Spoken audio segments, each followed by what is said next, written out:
journey, and have to say I'm a fellow gamer myself. Hopefully it will keep me sharp into my old age and help me live a longer and healthier life. So as Jackie mentioned, I have spent the majority of my career in financial services and really about helping individuals do more with what they have, help them prepare for retirement, help them meet and reach their financial goals. And that includes things that come along in life unexpected, like divorce. So my goal today really is to empower all of you to think about your own financial fitness and why it's so important in helping you achieve your best life. So a few facts I'll sprinkle in to drive home the importance of financial fitness. The first is more than half of single women in our country live paycheck to paycheck, which is a startling statistic, but it means that they, whatever they take in, they spend it and they don't have much left over for emergencies or anything else that they want to do. So that's something that we need to change. The second is that women live longer than men, which means we actually have to save more to be able to sustain that life and living longer. And sad but true, women on average are still earning less than men today for the same job. So we've got some work to do, and I'm confident that we all have it within us to make progress and move the needle on that. So what is financial fitness? I know Yasmin talked about health fitness, and I really think the two are tightly aligned, and it's important to have both. So when we talk about fitness, or when I talk about it, it's more than just having money. It's really about being able to manage your money in a way that helps you and relieves stress and supports your overall well-being.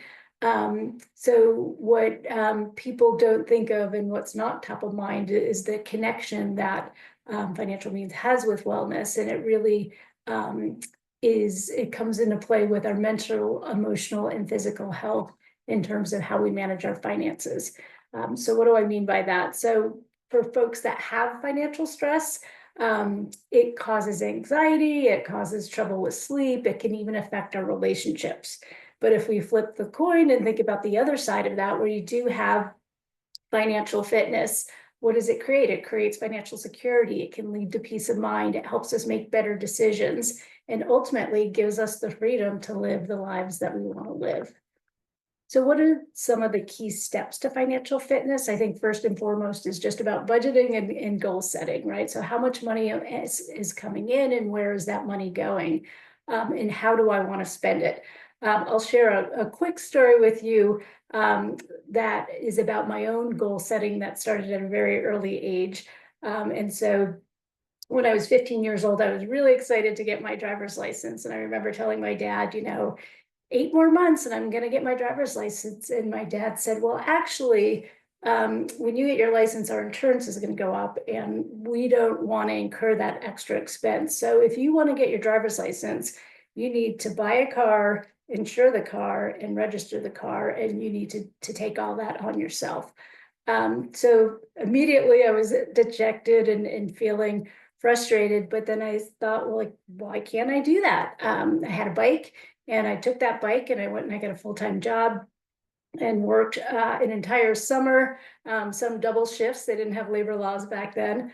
But lo and behold, after 6 months of working long hours, I was able to save enough money, buy a car, insure it, and register it.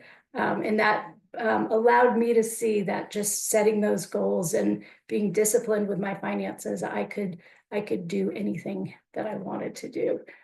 And so important in life, not just for something as simple as a car, but that has carried through with me in my life. Other key steps to financial fitness is having an emergency savings. If you don't have one today, you can start simply with $1,000, but ideally you would want to have 3 to 6 months worth of expenses saved. And remember, it's never too late to start. The other is investing in your future. So it was great to see Karen getting an early start. Loved hearing that. And so it's important, even if it's a little bit, just get started and put money away for your retirement. Again, it's never too late to start. Karen touched on debt as well, and she learned early on borrowing's expensive. So if you don't have to do it, you shouldn't. And obviously there's cases where it makes sense, whether it's an emergency or you're buying a house, but it's just something to really stay on top of and try to minimize as much as you can. And then last is financial literacy, which is how you're going to get the skills and the knowledge to make informed decisions about your finances. And lots of resources on the internet. Brokerage firms have a lot of classes that are free. So take advantage of those and learn as much as you can. So I'll give you three practical tips to help you incorporate financial fitness. The first is just setting small and achievable goals. So whether it's a budget or thinking about your short and long-term goals, starting small. A good example of doing this, we do it a lot with our fitness, right? If we see a staircase in an elevator, we'll take the stairs instead of the elevator. So while taking the stairs is not life-changing, it's a step in the right direction. So think progress over perfection. The second thing you can do is track your progress. So think about, setting your goal and rewarding yourself as you make progress towards that goal, setting reminders. Again, lots of tools out there to help you with that. And then third is creating a support system. So I would encourage all of you to find friends or people in your community to engage and have discussions about finances. And I think the Ignite Life and Love community is a great place for you to get that support. So in closing, financial fitness really is about power and freedom to help you live the life that you want to live.